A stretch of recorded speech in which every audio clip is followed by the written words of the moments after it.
Hi,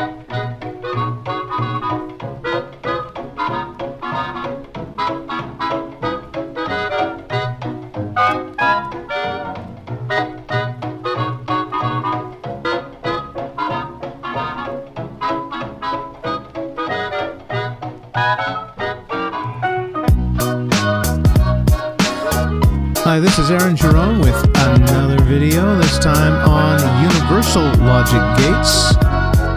This is Jerome Electronics, a YouTube video, and you're listening to a French hip-hop producer, Pro Leader, great artist.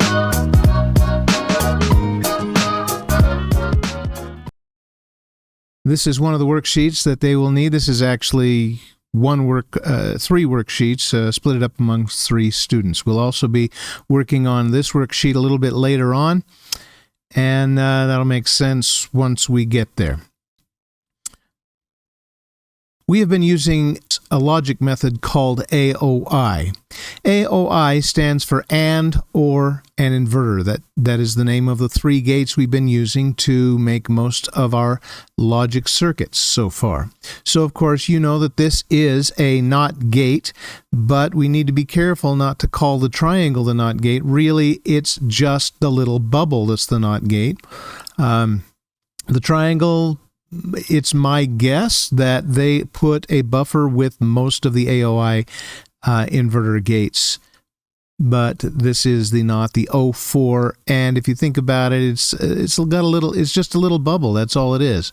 And as we have learned or will learn, that little bubble can slide and appear as a duplicate or be annihilated as duplicates, so they can come and go as they please. As long as that's in duplicates, that is the NOT gate. Another gate is the AND gate that we've been working with so far. That is the 08 gate. This is the OR gate. It's the 32. So these are the non-universal gates. And of course, my students should be sketching these in as I present them. But the universal gates that we're going to start using are first of all, the NAND gate. That's the 00 gate. And if you remember how to sketch that in, it should look something like this. This is a NAND gate, but we're going to convert it to a NOT gate. I call it tying its ankles together. And when we assemble this gate with the inputs being fed by the same source, then if we put a 1 into this thing, it goes in as 1s in each of the inputs. It comes out as a 1 as the output, but that 1 is inverted by the NOT bubble, the inverter bubble. And so what we have is an inverter. So we can make an inverter from a NAND gate simply by connecting the 2 inputs. We can do the same thing with 0 and demonstrate that that comes out as its opposite. So we've demonstrated that that is indeed a NOT gate made from a NAND gate. We also want to make an AND gate from a NAND gate. And to do that, all we're going to do is cancel out the little bubble on the NAND gate. How do we do that? And only use NAND gates to do it? Well, we use an inverter. So we can cancel out that bubble. When we do that, all that does is put 2 little bubbles on a NAND gate instead of 1, and then they can annihilate, making it just an AND gate. Let's make an OR gate from just NAND gates. What we're going to do is take a regular NAND gate, that's what that is, just a regular NAND gate, but instead we're going to put the NOT bubbles, we're going to put the NOT gates, the inverters, on the inputs instead of the outputs. Same thing is true with NOR gates. They can also be used as universal gates. The idea of universal gate is that we only use one kind of a gate to make our circuits instead of AOI gates to make our circuits, and we'll explain why in just a few minutes. First of all, here is a regular garden variety NOR gate. It's just an OR gate with an inverter on the output. And of course, to make this be a NOT gate, we do the same thing that we did with the NAND gate. We simply connect the inputs to a single source. When we do that, we put a 1 in, we get a 0 out, and we put a 0 in, we get a 1 out, and that's really all there is to it. So it's pretty much the same. To make a NOT from a NAND and a NOR, you do pretty much the same thing. But that's not necessarily true with the AND gate or the OR gate. So I'm going to start with the OR gate here. And the OR gate, if we want to take a NOR gate and convert it to an OR gate, again, we simply cancel out the inverter bubble on there, but we do it with a NOR version of the NOT gate, and then we can cancel that out. To make an AND gate from a NOR gate, we simply do what you're probably guessing. We take a regular NOR gate and we put NOTs on the inputs. And so really, these two are pretty much the similar process. These two are pretty much a similar process, but in different locations. Hopefully you've had a moment to sketch all these AOI equivalencies, the NAND equivalencies, and the NOR equivalencies, and we're ready to start applying them. So to apply them, we're going to take a copy of what I call the bus, but this is a simplified version of the bus. In fact, we won't even use the NOT lines on this, so I'm just going to eliminate the NOT lines. And I'm going to put a regular AOI circuit here, and then I'm going to convert that circuit to a NAND-only universal type. So here we go. Here's an AND gate, here's another AND gate, and here's an OR gate. We're hooking them all up so that they work, and I'm just going to plug them into A, B, C, and D. Very simple circuit that we can use to convert to universal gates. We're going to convert these to NAND universal gates. And so what I'm going to do is say, okay, I have an AND gate here. What was I supposed to do to convert that to a NAND? Well, I have to replace that with this NAND version of the AND gate. So let's stamp one of those in there. And then we have another one. So we're going to stamp another one in there. And next we have an OR gate. So an OR gate is slightly different. It looks like this. The NAND version of that OR gate looks like this. And we're going to stamp one of those on there and hook it all up the same way. And now we have the NAND equivalent of the AOI version. And I know what you're thinking. Why are we doing it like this? Well, let's analyze this for a minute. First of all, how many gates are we using on the AOI? How many gates? Well, you can see that there are 3 gates there, 2 ANDs and an OR, right? And I'm going to just list those 3 gates here. And in a NAND, how many gates? We've got 1, 2, 3, 4, 5, 6, 7 NAND gates, right? And next thing to think about is, well, how many chips, how many integrated circuit chips will we be using for each? Well, with the AOI, we're going to be using 2 chips. And with the NAND, we're also going to be using 2 chips. And now it's important to consider how many gates are wasted with each type of circuit, whether it's an AOI or a NAND. So with the AOI, how many gates are wasted? Well, if you count up there on those chips, you got 1, 2, 3, 4, 5. So there are 5 gates wasted on the AOI chips. How many gates are wasted on the NAND only chips? Well, it's just 1. But, you know, it's 2 chips. They may actually all cost the same. But wait, there's more. Here is the real beauty of this. If we simplify that NAND, what we're saying here is we've got 2 NOT gates, one in line with the other. With 2 NOT gates, if we put a 1 into that NOT gate, it's going to invert it to a 0, but then it's going to invert it back to a 1.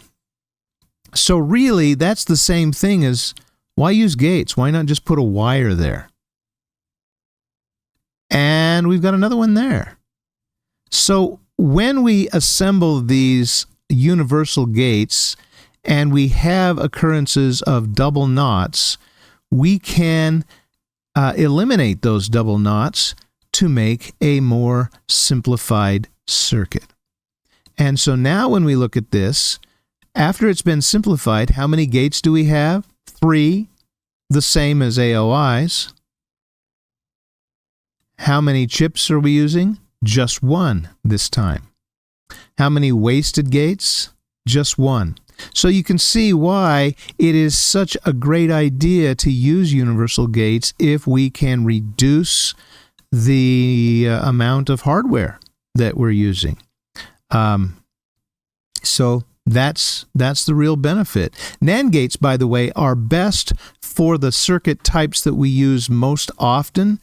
They are min terms, and of course max terms are the opposites of min terms, but we use mostly min terms and max terms if we need to for simplification purposes as well. So we've got min terms. How do we recognize them on a circuit? Well, on an AOI, the ANDs are first, and then the ORs follow. On a max term, the ORs would be first, and the ANDs would follow. So if we are using max terms, then we would use NOR universal gates. Most of the time, we will use NAND universal gates because most of the time we will be using min-term circuits. So just kind of an idea that you probably ought to keep in mind, maybe make a quick note about that. NAND gates are best for simplification of min-terms. So we will use NAND gates most of the time. Okay. All right.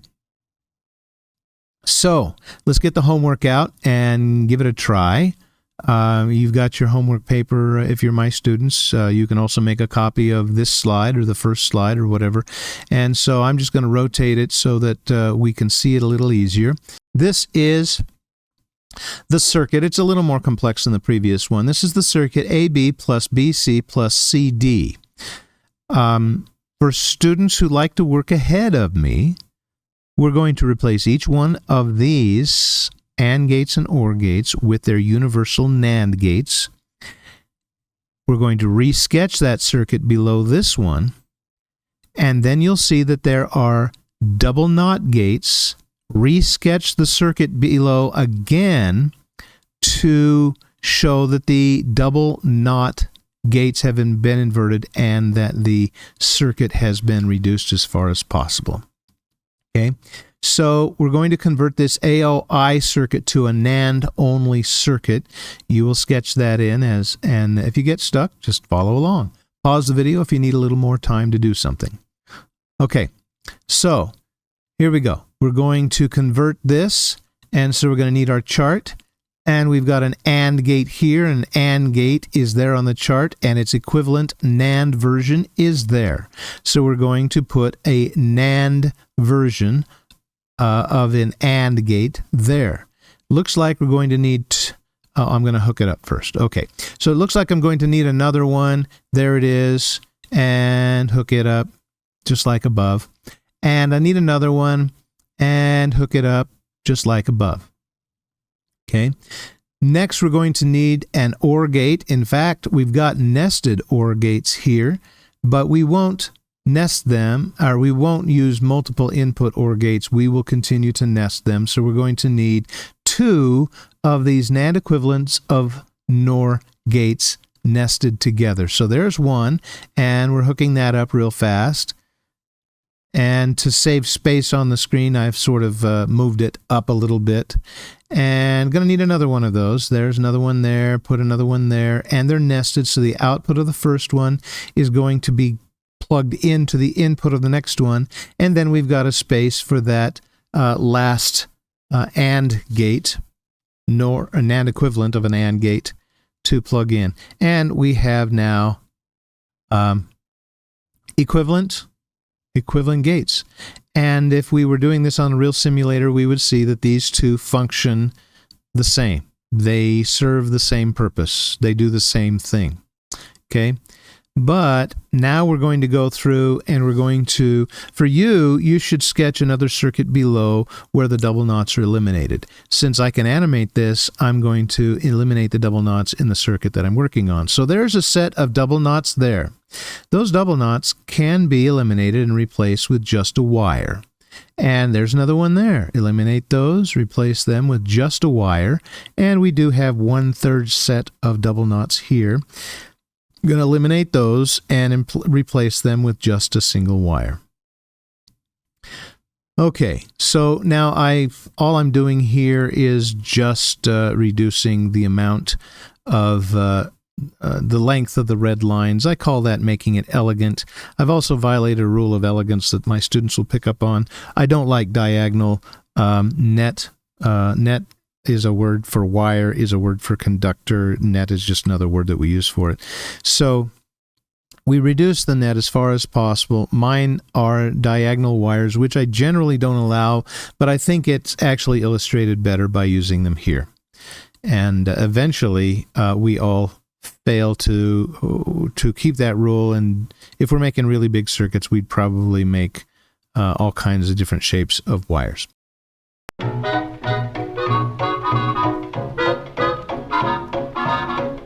So thank you for checking in with this. This is Universal Gates. It works the same way with NORs, but we don't use as many of those, so I haven't shown many of those. You get the general idea. That's Universal Gates.